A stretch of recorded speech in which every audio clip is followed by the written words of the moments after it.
Keeping Up with James. It was winter holiday season on the island of Sodor. Everywhere was covered in a beautiful blanket of soft snow. Sir Topham Hatt was at the fitter's yard. The engines were having their snowplows fitted. "We must get the island moving again," he boomed. "And when the lines are clear, I will need an engine to take the presents train to the holiday party at Knapford." All the engines wanted to take the presents train. It was the jolliest train of the year. "James, you must work with Edward," he said. "Remember, the tracks are icy and you must all work together and take care." But James wanted to finish first and take the presents train. "An old blue slow coach like you is sure to slow me down," he huffed. James and Edward's first job was to clear the lines to Knapford. Edward worked as fast as he could, but it wasn't fast enough for James. "Hurry up," he snorted. Henry was clearing the line when James steamed quickly past. "Slow down," cried Henry, "and take care." But James wasn't listening. He was dreaming about the presents train. He didn't notice that the tracks were icy. James' wheels began to slip and slide. "Whoa!" he cried. He was going faster and faster. "Yippee!" called James. He was starting to enjoy himself. He was sliding so fast that he slid all the way into Maythwaite Station.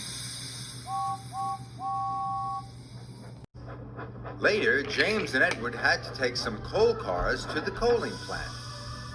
James waited for Edward.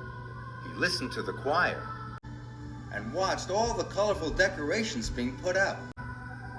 James wanted to take the presents train more than ever. Finally, Edward puffed in. "Trust a blue engine to be late," called James. "I'm sorry," gasped Edward. "I had to go slowly and take care." "Slow engines like you don't get to pull the presents train," snorted James. And they pulled away.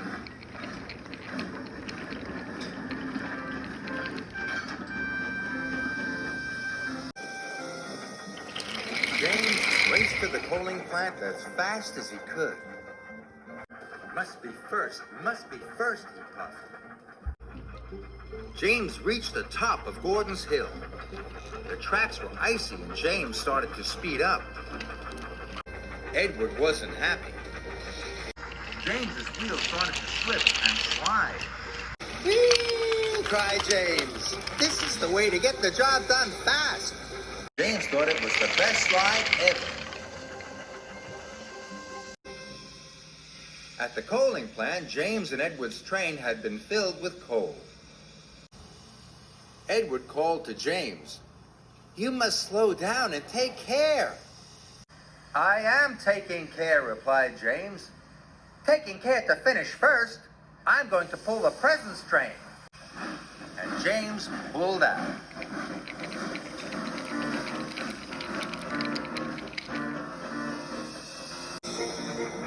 They headed for Brendam Docks. Finish first, James puffed happily.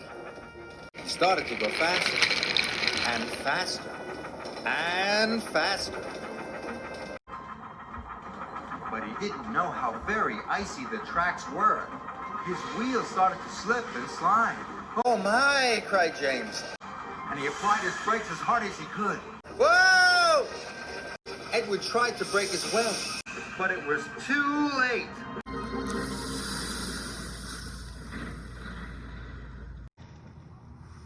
"Bust my buffers!" cried James. "Oh dear," wheezed Edward. Sir Topham Hatt arrived on Sodor. He was very cross.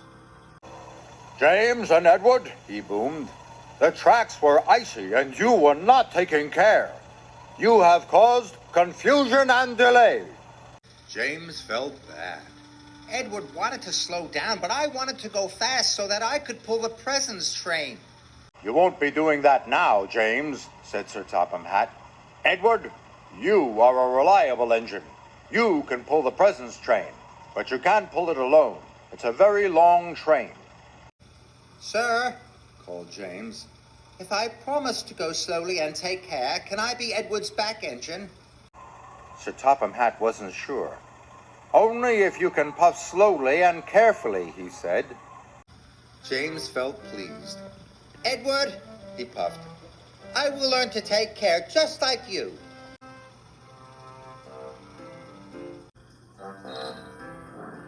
And so Edward pulled James back onto the tracks.